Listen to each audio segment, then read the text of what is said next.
registro oficial do 14º Batalhão de Voluntários da Pátria guarda um segredo que o tempo deveria ter devorado.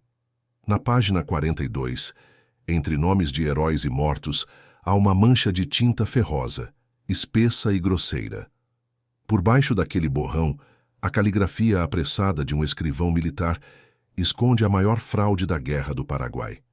Ali, onde deveria constar o nome de Frederico de Alencar, herdeiro da poderosa fazenda Três Rios, existia outro homem.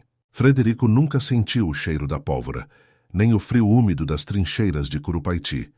Enquanto o filho do barão brindava com vinho fino na corte, um homem marchava em seu lugar sob o sol inclemente. O nome dele era Bento, um homem cuja liberdade foi prometida em um papel assinado, mas cujo destino estava selado pela traição. Ele carregava um fuzil Minié e uma promessa de alforria que valia mais que a própria vida. Mas o barão de Alencar não contava com uma coisa. Bento não era apenas mais um corpo enviado para a fornalha da guerra. Ele possuía uma mente que o sistema escravista tentou, em vão, manter acorrentada na ignorância. Bento tinha uma memória cartográfica absoluta e uma frieza que gelava o sangue dos oficiais mais experientes. Ele era capaz de antecipar o movimento da artilharia inimiga apenas pelo som das carretas rangendo ao longe. Enquanto generais condecorados se perdiam nos labirintos do Chaco, Bento desenhava rotas de fuga no chão de terra. Em silêncio, ele salvou centenas de vidas, sussurrando estratégias nos ouvidos de capitães desesperados. A guerra não foi um campo de glória para Bento, mas uma fornalha de traição estatal que ele via ser construída dia após dia. Ele viu homens serem transformados em lendas por feitos que ele mesmo havia planejado. No forro de sua farda surrada, ele protegia seu único tesouro, o documento de alforria com o selo imperial. Aquele pedaço de papel era a garantia de que, ao fim dos tiros, ele não voltaria para as correntes. Se você quer entender como a inteligência de um homem superou a força de um império, fique comigo até o fim desta história. Deixe sua nota de 0 a 10 para este caso nos comentários e se inscreva para não perder o desfecho desta justiça tardia. O que Bento não sabia era que a liberdade prometida pelo Estado é uma moeda que perde o valor assim que a paz é assinada. O ano era 1870. O desembarque no Rio de Janeiro deveria ser o momento do triunfo, o dia do renascimento de Bento. Mas, ao tocar o solo da capital, o veterano de guerra foi recebido por uma realidade brutal. Nos jornais, a imagem de Frederico de Alencar estampava as colunas sociais como o grande herói da província. O filho do barão havia sido condecorado por bravura, recebendo medalhas por batalhas que Bento lutou por ele. Em uma manobra jurídica vil, o barão declarou Bento como desaparecido em combate nos registros da fazenda. Ao fazer isso, ele anulava o compromisso legal de libertá-lo, transformando o herói real em um fantasma burocrático. Bento agora era um arquivo morto, um homem que deveria ter ficado enterrado nas valas comuns de Tuiuti. O plano do barão era perfeito: manter a glória para o filho e o escravizado para o trabalho pesado. Mas eles esqueceram que Bento não era mais o homem que saiu da fazenda anos atrás. Ele não aceitaria o apagamento de sua história, nem o roubo de seu suor e de seu sangue. Bento retornou à fazenda Três Rios não como um fugitivo acuado, mas como um tático que conhece o terreno melhor que o inimigo. Ele caminhava pelas matas que cercavam a propriedade com a mesma precisão com que cruzava as linhas inimigas no Paraguai. O barão sentiu o peso da dívida de sangue. Ele sabia que a presença de Bento era uma bomba relógio. Se a verdade sobre a covardia de Frederico chegasse à corte, o prestígio da família Alencar seria reduzido a cinzas.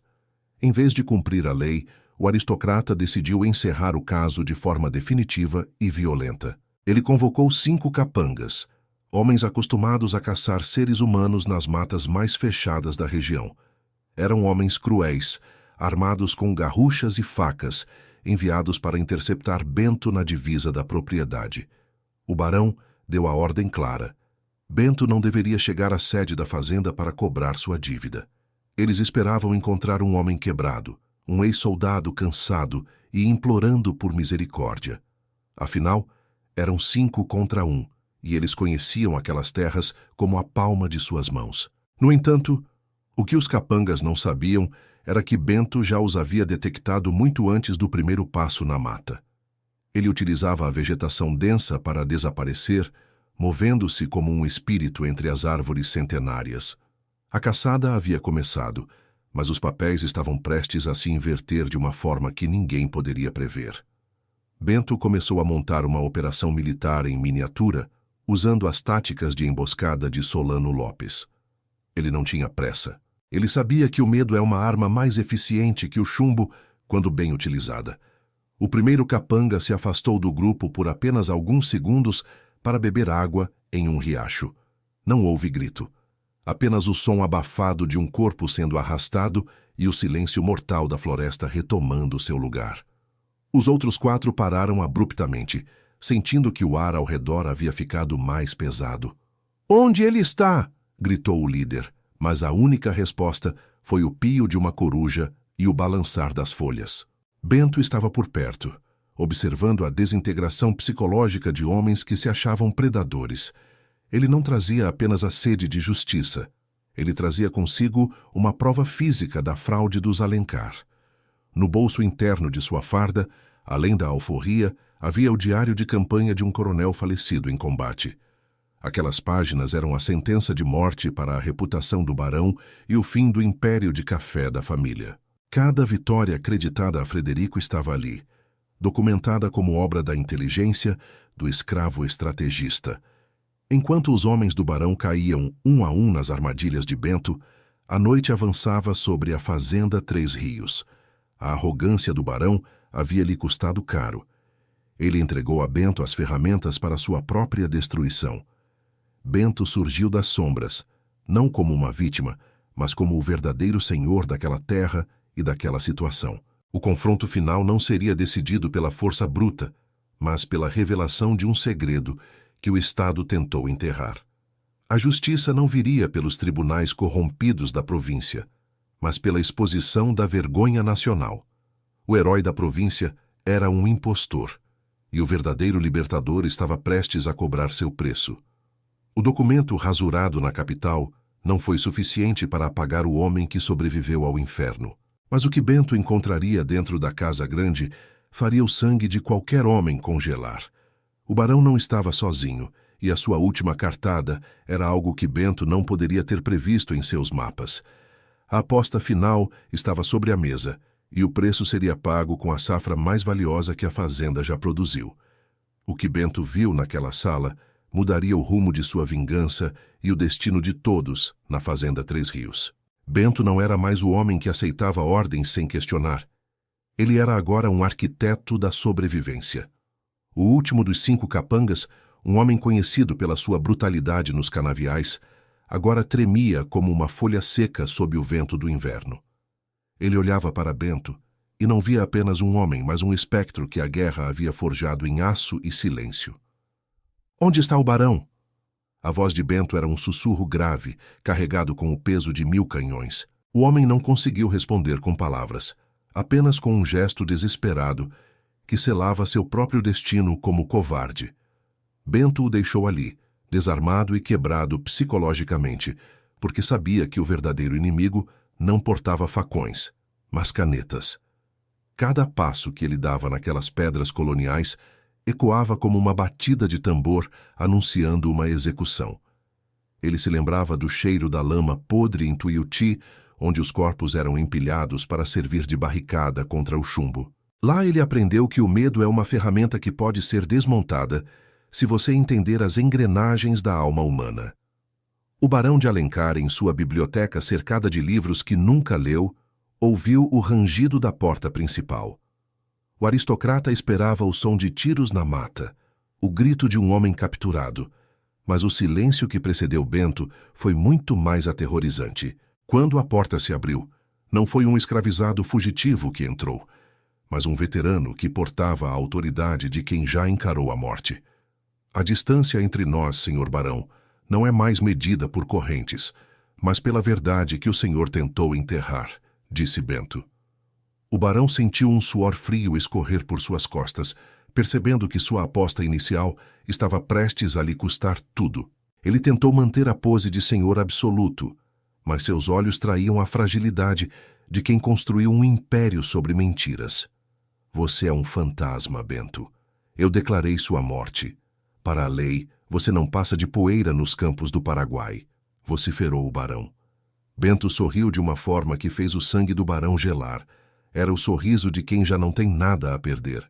Ele sabia que a lei da província era escrita com o ouro do café, mas a justiça que ele buscava tinha outro preço. Este papel diz que eu sou livre. O selo do império diz que o senhor me deve a vida de seu filho, afirmou Bento com clareza. O barão soltou uma risada nervosa, uma tentativa desesperada de recuperar o controle de uma situação que já havia escapado. Papéis queimam, Bento, e palavras desaparecem quando quem as ouviu está debaixo da terra, sibilou o aristocrata. Mas Bento não recuou. Ele esperava por aquela reação, pois conhecia a natureza vil do homem que o enviara para morrer. Aquele diário não era apenas um registro de batalhas, era o inventário da covardia da família Alencar. Nas páginas escritas pelo falecido coronel, havia detalhes minuciosos de como Frederico, o herói, se escondia em tendas enquanto Bento liderava. Se aquele diário chegasse às mãos dos jornais da corte, o barão perderia o acesso aos créditos imperiais e o respeito dos seus pares. A melhor safra de café da história da fazenda Três Rios estava pronta para ser colhida, mas ninguém a compraria de um traidor da pátria. O senhor pensou que estava enviando um animal para o abate, mas enviou um cronista para o inferno, disse Bento, a voz firme. O silêncio na biblioteca tornou-se tão denso que era possível ouvir a respiração ofegante do barão, agora desarmado pela própria culpa. Bento percebeu o movimento. Seus sentidos de combate, aguçados por anos de emboscadas, gritaram um alerta imediato. Ele sabia que o barão não estava jogando apenas com os capangas na mata. Havia mais alguém naquela casa. O herói de fachada, o homem por quem Bento sangrou, estava ali, escondido como um rato atrás das cortinas do pai. Frederico não tinha a farda suja de lama, nem as mãos calejadas pelo gatilho. Ele tinha apenas a arrogância de quem nunca foi testado. Você deveria ter morrido lá, Bento. Teria sido mais simples para todos nós, cuspiu Frederico com a voz falha. Bento olhou para o jovem mestre e sentiu apenas uma profunda e cortante piedade. Dia 15 de agosto. Frederico de Alencar foi encontrado soluçando sob uma carroça enquanto a infantaria avançava, leu Bento. Aquelas palavras cortaram o ar como um chicote, atingindo o orgulho de Frederico com uma força devastadora. O movimento foi tão veloz que o barão mal conseguiu acompanhar com os olhos. Bento agora segurava Frederico pelo braço. O veterano não usou de violência desnecessária, apenas a força suficiente para mostrar quem era o verdadeiro soldado naquela sala. A aposta do barão não foi apenas sobre a liberdade de um escravizado, mas sobre a alma de sua própria linhagem. Ele tentou economizar a vida do filho, mas acabou criando um covarde que não conseguia sustentar o próprio olhar.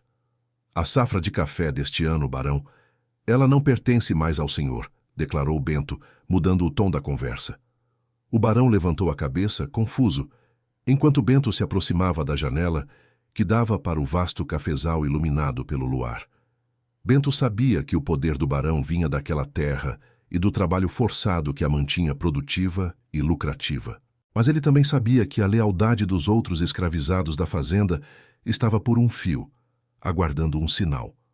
O barão arregalou os olhos, percebendo que Bento não havia retornado sozinho para a fazenda. A operação militar de Bento não envolvia apenas neutralizar capangas, mas organizar uma resistência interna silenciosa. O Senhor me ensinou que a posse é garantida pela força, mas a guerra me ensinou que a força sem inteligência é ruína, disse Bento. O barão tentou gritar por socorro, mas percebeu que a casa grande estava cercada por um silêncio que ele não podia controlar. Eles não portavam armas de fogo, mas carregavam as ferramentas de trabalho que, nas mãos certas, tornavam-se instrumentos de justiça. Bento tinha o diário, tinha a prova da traição, e agora tinha o controle sobre a única coisa que o barão realmente amava, sua riqueza. Eu dobro sua oferta, Bento. Dou a você metade da fazenda, mas destrua esse diário e suma daqui, implorou o barão. Bento olhou para o ouro oferecido e depois para as cicatrizes em seus próprios pulsos, marcas de uma vida de servidão. Ele segurou o diário sobre o fogo, e por um momento o barão acreditou que sua proposta de suborno havia funcionado. O destino da família Alencar e o futuro de Bento dependiam do que aconteceria naqueles próximos segundos de hesitação. O senhor ainda não entendeu, barão. Eu não vim aqui para ser sócio de um crime. Eu vim para encerrá-lo, afirmou Bento. Mas antes que Bento pudesse dar o próximo passo, um som de cavalaria ecoou pela estrada principal da fazenda. O barão soltou um suspiro de alívio e um sorriso malévolo voltou a surgir em seus lábios pálidos. A Guarda Nacional está aqui, Bento, e eles não aceitam diários de mortos como prova contra um senhor de terras, gritou o barão. Bento percebeu que o tempo estava se esgotando e que a justiça que ele planejou estava prestes a ser testada pelo poder do Estado. O que ele não sabia era que o oficial que liderava aquela tropa tinha uma dívida de sangue que nem o ouro do barão poderia pagar. O destino de Bento e a queda definitiva do barão agora dependiam de um nome pronunciado no meio da escuridão. A verdadeira batalha pela fazenda Três Rios estava apenas começando, e o segredo que Bento guardava era mais explosivo do que qualquer carga de canhão. Aquele encontro mudaria a história da província para sempre, mas o preço da verdade seria mais alto do que Bento jamais imaginou. O som do metal das esporas contra o chão era o anúncio de um destino que parecia inevitável para Bento. O barão de Alencar, com um brilho de triunfo cruel nos olhos, apontava para o veterano como quem aponta para um animal raivoso. Prendam este homem. É um escravizado fugitivo, um desertor que ameaça a vida de um herói da pátria, gritou o barão. A sala foi tomada pelo cheiro de óleo de lamparina e pelo suor frio de Frederico, que se escondia atrás dos soldados. Bento permanecia imóvel, a farda militar imponente mesmo sob os trapos, os olhos fixos no oficial que liderava a tropa. Ele sabia que naquele ambiente a palavra de um senhor de terras valia mais que a vida de 10 homens como ele. O oficial retirou o cap, revelando um olhar que não carregava o ódio esperado, mas uma estranha e profunda confusão.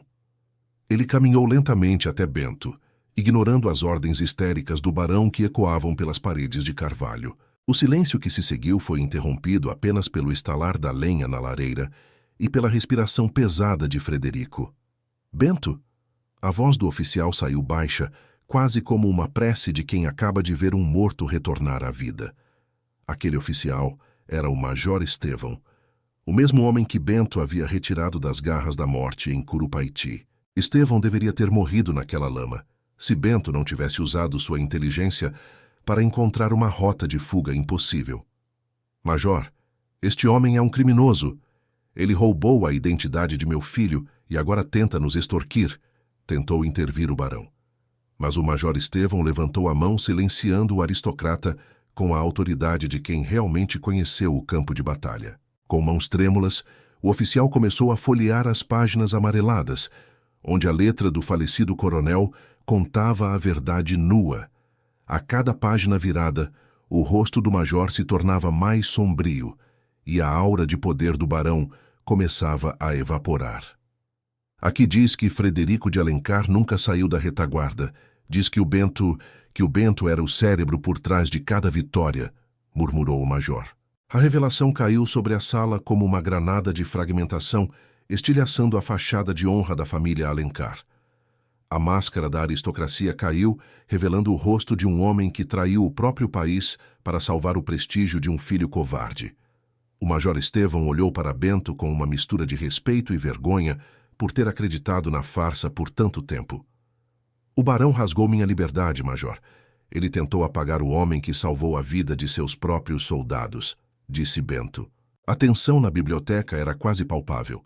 Uma eletricidade que precedia a queda final de um império construído sobre o café e o sangue. O senhor cometeu um erro grave, barão. Fraudar registros militares do império é crime de alta traição, afirmou o oficial. O barão sentiu os joelhos cederem. Ele sabia que a influência na província não o salvaria de um escândalo militar na corte. A virada foi absoluta.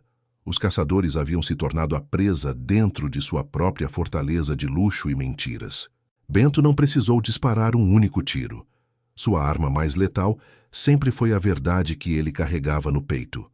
Lá fora, a notícia da chegada da guarda e do confronto na Casa Grande havia se espalhado como um incêndio no canavial. A safra de café, a mais rica e abundante que a Fazenda Três Rios já produzira, estava pronta para ser colhida e vendida. Mas sem o comando do barão e com a verdade sobre sua vilania exposta, o sistema que sustentava aquela riqueza entrou em colapso. Os escravizados, liderados pelo exemplo de Bento, cruzaram os braços e se recusaram a colher um único grão para um traidor. A aposta do barão lhe custou tudo, sua honra, seu filho e a maior safra de sua vida, que apodreceu diante de seus olhos. Frederico, o falso herói, foi levado para enfrentar uma corte marcial que apagaria seu nome de todos os registros de glória. O major Estevão garantiu que o diário chegasse às mãos do próprio imperador, que não tolerou a mancha na farda de seus voluntários. O registro na página 42 foi corrigido, e o nome de Bento foi escrito com letras de ouro na história oculta do Brasil. A Fazenda Três Rios foi confiscada pelo Estado como reparação pelas fraudes e traições da família Alencar. A justiça não veio rápido, e as cicatrizes nunca desapareceram totalmente de seu corpo ou de sua mente. Mas Bento provou que a inteligência de um homem é a única força capaz de romper as correntes mais pesadas da opressão. A arrogância precede a ruína, e o nome dos Alencar tornou-se sinônimo de vergonha nos salões onde antes brilhavam.